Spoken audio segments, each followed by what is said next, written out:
You have some time to look at questions 1 to 3.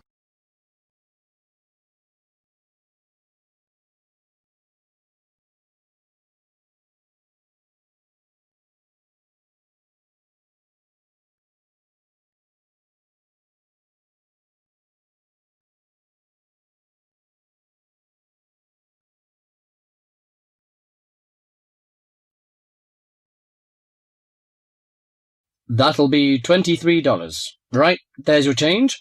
Have a nice trip. Oh, I'll just get your bags out of the boot. Thank you very much. Now, George, let's find the check-in desk.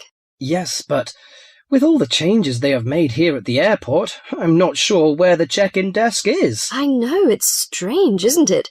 Why don't we ask for help? Good idea. What about that man sitting down over there?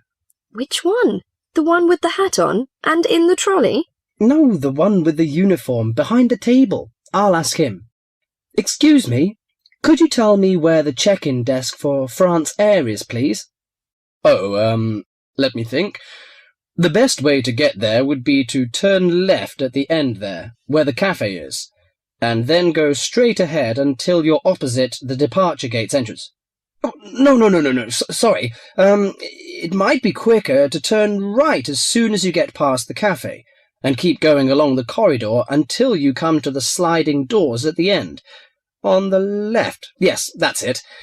All the check-in counters are in a hall there. I'm pretty sure France Air is directly to your left as you walk in the hall. Thanks a lot. So, it's the left past the cafe and then right opposite... The bookshop. You can't miss it. Come on then, Lisa. We don't want to be late, and I want some time to get a cup of coffee and look around the bookshop. OK, George, but I want to go to the restroom first. I'll meet you at the check-in desk.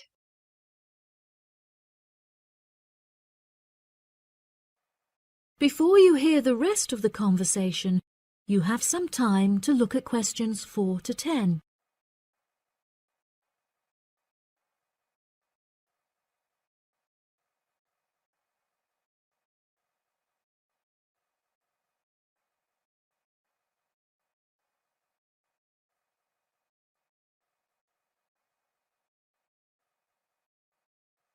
Now listen and answer questions 4 to 10.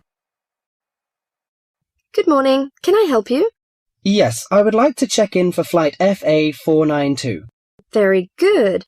Can I have your ticket and passport, please? Oh, yes, here you are. OK, thanks. If you could just put your suitcase on the scales. Oh, I have this extra box that I want to take as well. OK, well, that's extra luggage, so I'll have to get you to fill out an excess baggage declaration certificate. It'll cost extra, I'm afraid. Let me see. $40 exactly, if the total value of your contents is under $400. Oh, well, what's the form for? It's just a form you have to fill out so that if there are any problems, we'll know where you are and how to contact you. So, if you can give me a few details, I'll key in the information. OK then, your passport says your name is Lavier. Is that right? Yes, George Lavier. George, Lavillliers.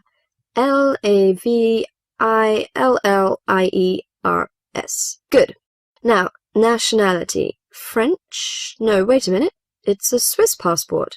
Well, yes, I live in France, but I was born in Switzerland. Swiss. Very good. Flight number FA492. Destination is... Paris.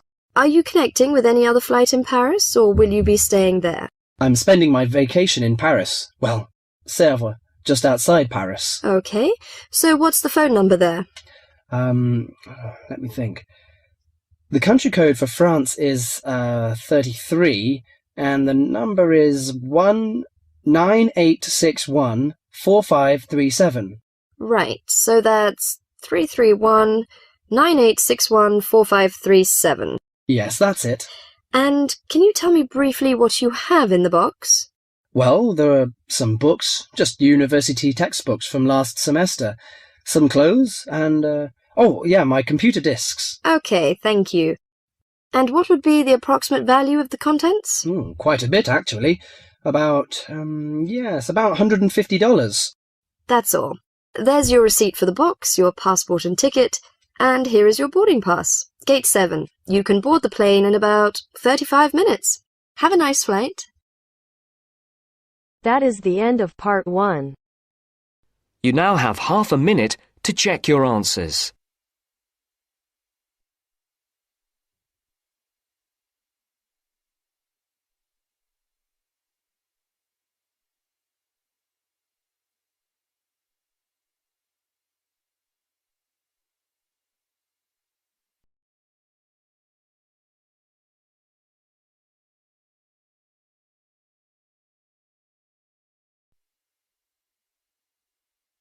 Now turns to part 2. Part 2. First, you have some time to look at questions 11 to 17.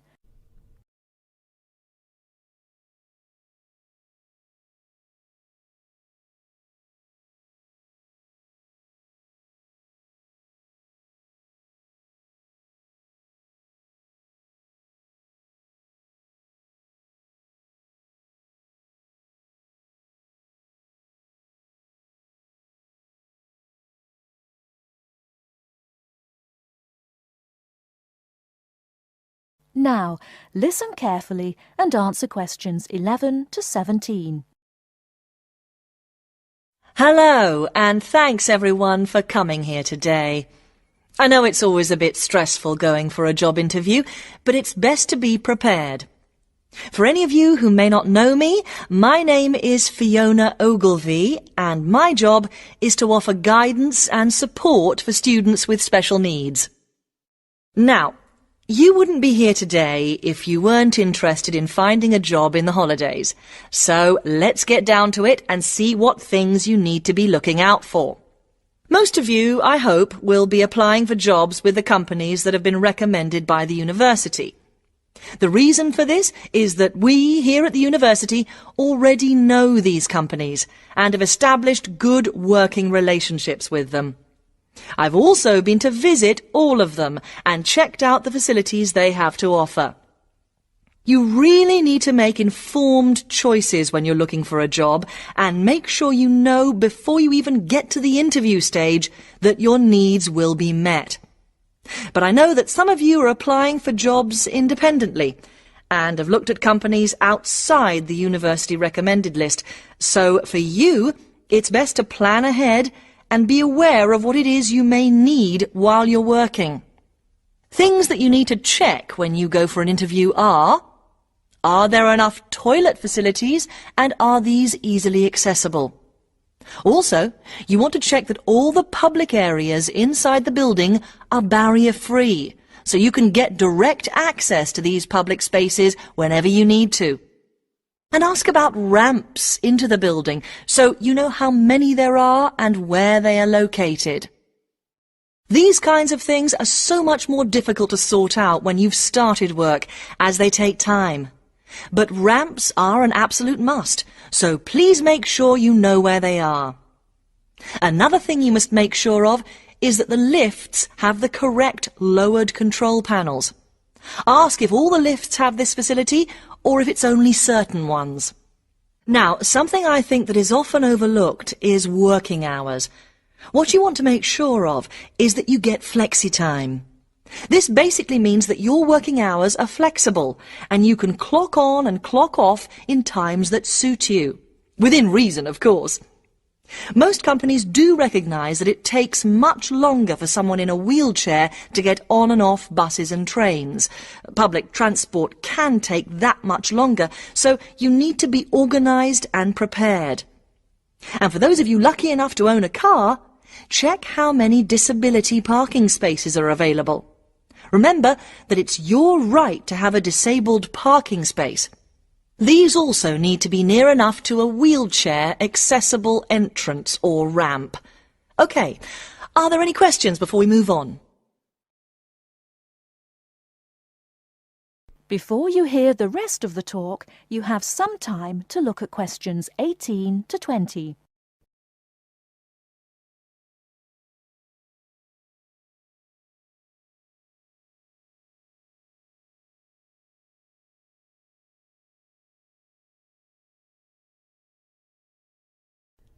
Now listen and answer questions 18 to 20. Right, let's move on then. Now I want to talk you through the series of visits to companies which we've got planned for next week. On Monday morning, we will be visiting the Lowland Hotel. They have various summer jobs available, working as a receptionist or conference organiser in their busy conference centre, organising and setting up conferences. You need to be prepared for working in an office environment and spending quite a bit of time talking on the telephone. The bus leaves for the hotel at 9 a.m, so make sure you leave yourself plenty of time to get there. When you arrive at the hotel, please gather in the reception area and wait for someone to take you to your first session, which will be a talk. The talk at the hotel will begin at 10 a.m, and then there will be a short tour of the hotel. There will be a light lunch provided, which is usually salads and sandwiches. The next place we'll be visiting will be on Tuesday afternoon. We'll be going to visit a little local company that makes handmade paper and cards. For those of you studying art, this may be just what you're looking for. We'll be taken on a tour of the company which lasts 3 hours. The tour will start at 3:30 p.m, and after that you'll have a chance to meet some of the staff. Tea and coffee will also be provided. We have no trips planned for Wednesday, but on Thursday morning we'll be going to Tobago Travel Agency. This is a very popular choice amongst our students because you can get student discounts on holidays. We've booked a coach for this, and it'll leave from outside the refectory at 8 a.m. You'll need to bring a packed lunch for this, so please don't forget. There is a little canteen where you can buy hot and cold food, but this is closed on Thursdays.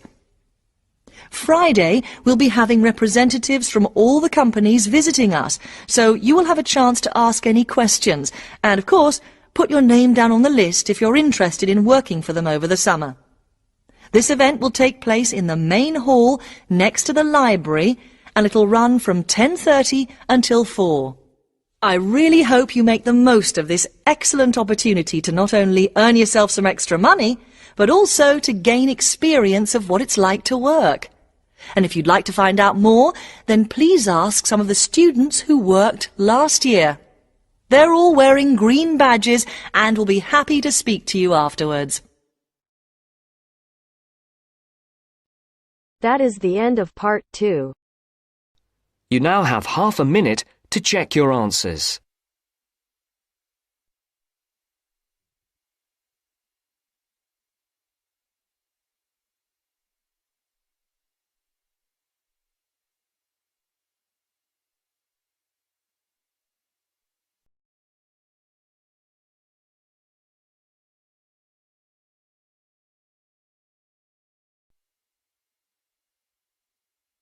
Now turns to part 3.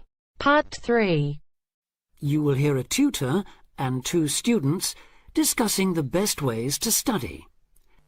First, you have some time to look at questions 21 to 25.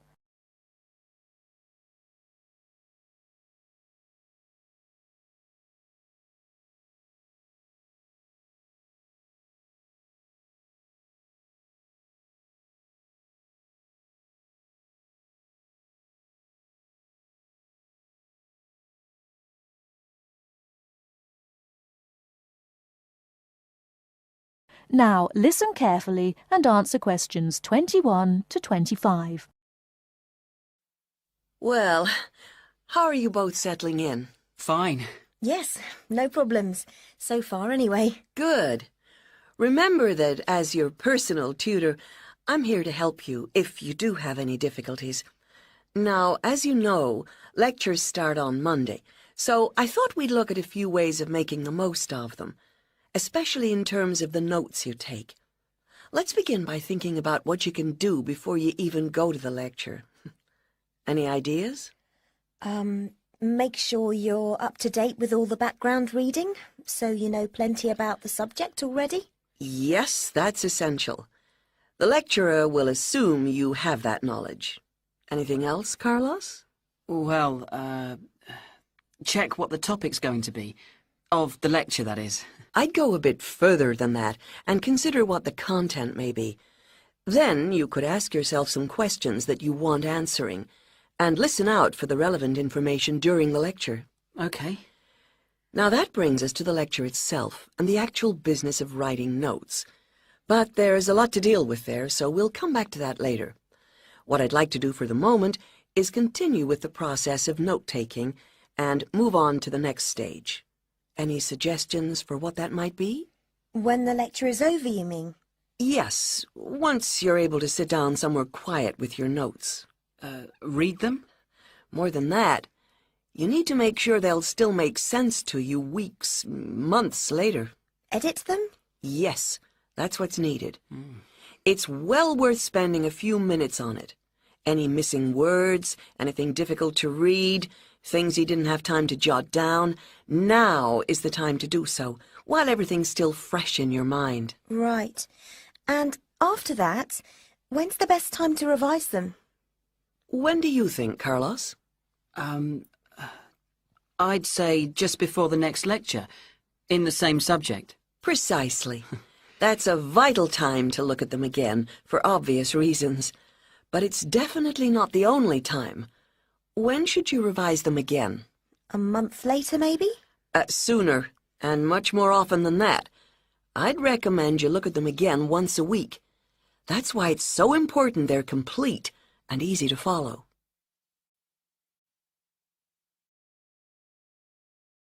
Before you hear the rest of the talk, you have some time to look at questions 26 to 30.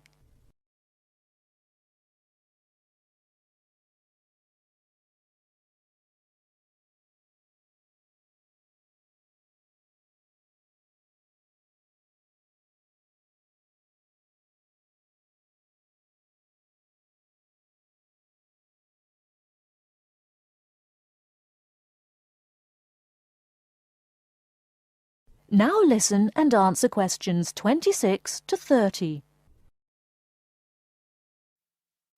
Right.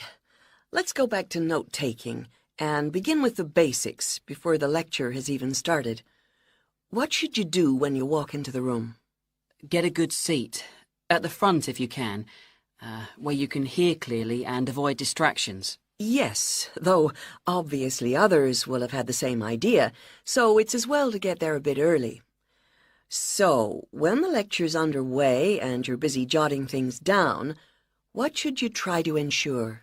That you're getting all the main points. And what if you don't catch something you know must be important? I'd leave a space.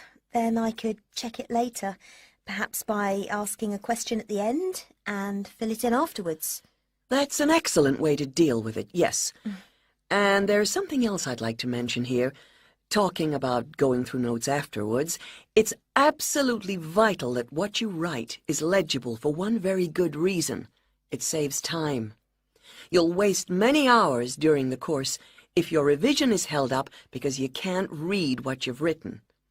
Okay, what else can we do to make listening and note-taking more efficient? Well, I always listen out for signpost words.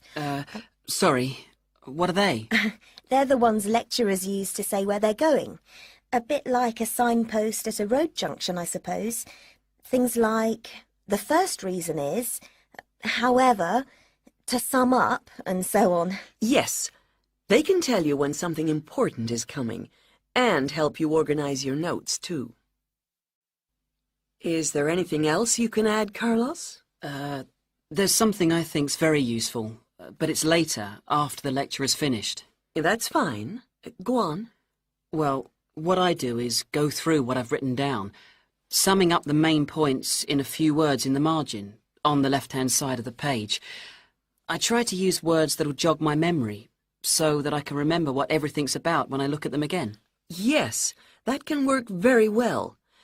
What some people do to review their notes is cover up their full notes from the lecture, maybe with a piece of paper or a card, and concentrate just on what they've put in the margin, trying to recall the details.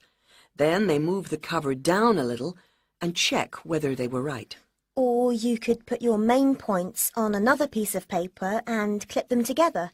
Instead of covering and uncovering, you just hold a page in each hand. Sure. It's down to personal preference, really. Everyone has their own learning style. That is the end of part 3. You now have half a minute to check your answers.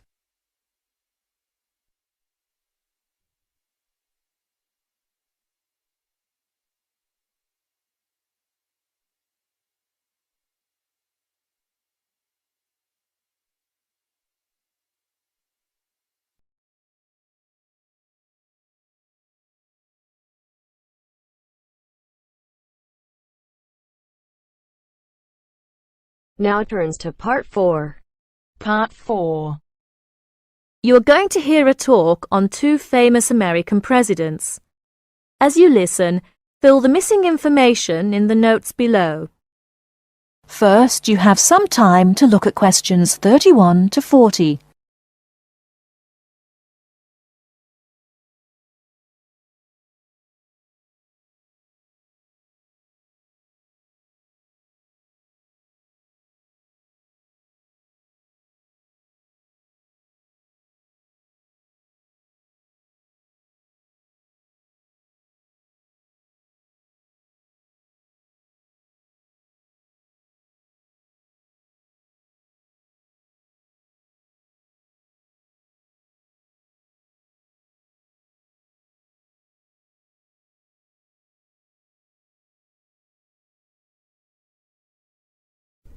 Now, listen carefully and answer questions 31 to 40.